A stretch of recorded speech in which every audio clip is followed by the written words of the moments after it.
Bien-aimés dans le Christ,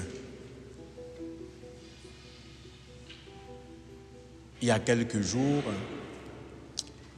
quelqu'un me disait, vous les cathos, vous êtes vraiment déracinés du monde.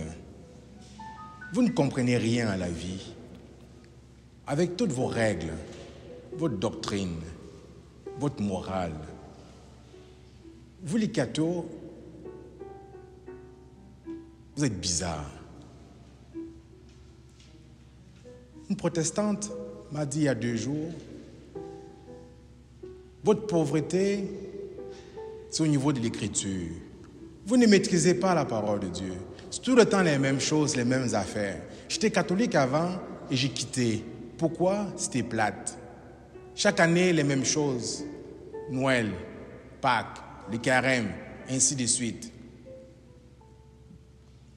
Notre personne disait, c'est quoi le sens là, l'encens, la liturgie? C'est démodé. Nous, on a connu ça dans les années 50. C'est quoi le sens là? Arrêtez de vider les églises avec l'encens. Ça n'a pas de sens.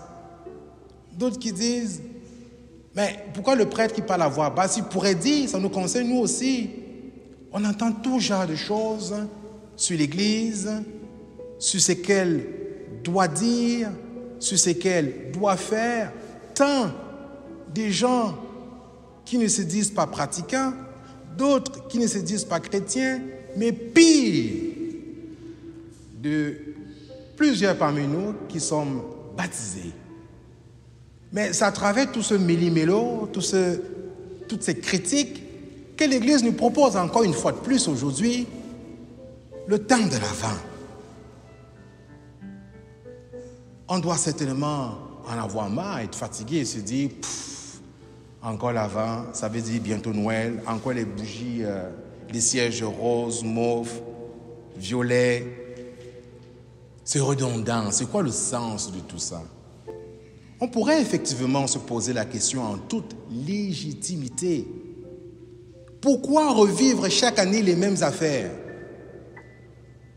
Tout à l'heure, je mentionnais en introduction de cette célébration eucharistique que nous commençons une nouvelle année liturgique, l'année C. Dimanche dernier, c'était la fête du Christ roi. 34e dimanche du temps ordinaire, on termine avec l'année B. Et l'année prochaine, on va entrer dans l'année A. Mais attention, année C, mais impair. En janvier, on passe à l'année C, mais pair. Selon l'année pair ou impair, A, B ou C, il y a des textes bien spécifiques qui sont choisis. Pourquoi? Pourquoi faire? Dans quel but? Saint Paul, dans la deuxième lecture que nous avons entendue, dont nous avons entendu la proclamation, tirée de sa première lettre aux Thessaloniciens, il nous dit quoi? Pour plaire à Dieu. Pour plaire à Dieu. C'est sûr que si nous demeurons au niveau superficiel, en disant c'est les mêmes couleurs, c'est les mêmes choses, c'est plate, nous n'allons pas en profondeur. Si je vous posais la question suivante, vous souvenez-vous de l'Avent 2020? Quel thème était proposé par l'Église? Vous souvenez-vous des prédications en Église, des enseignements en Église pendant tout ce temps de l'Avent? Si je vous lançais la question là, est-ce que vous seriez capable de plonger à l'intérieur de vous-même et de faire mémoire? Ce n'est pas pour rien que l'Évangile est appelé bonne nouvelle. La parole de Dieu se renouvelle chaque jour. Elle n'est pas statique. Elle met en mouvement. Elle est tranchante comme un glaive.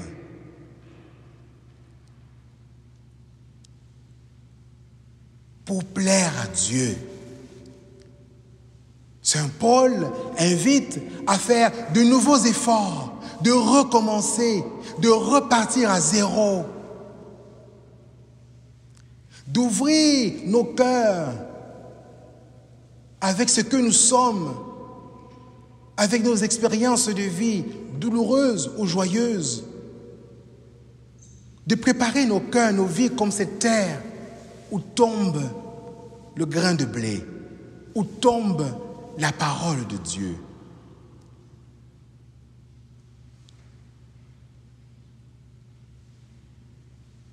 Voilà pourquoi, dans l'évangile de ce matin, le Christ invite ceux et celles qui croient en lui à relever la tête, à se redresser et à relever la tête. À ne pas nous laisser écraser par nos soucis, nos épreuves, les difficultés de la vie. À ne pas nous laisser égarer par tous les signes extérieurs qui, à première vue, nous ébranlent, suscitent en nos cœurs le doute, la peur. Tant de l'avant, tant d'espérance, tant d'attente pour vivre une grande joie. Dans la première lecture, le prophète Jérémie parle de l'accomplissement d'une parole de bonheur, une parole qui donne vie, une parole qui relève, une parole d'espérance. Le Christ vient. Nous trouvera-t-il éveillés? Nous trouvera-t-il en prière? Bien-aimés dans le Christ,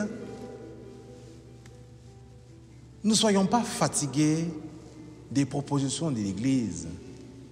Oui, on pourrait légitimement se poser la question, pourquoi fêter Noël chaque année? Pourquoi se préparer à l'Avent? C'est d'abord une invitation personnelle à plonger personnellement dans sa vie. Où suis-je dans ma relation avec le Christ?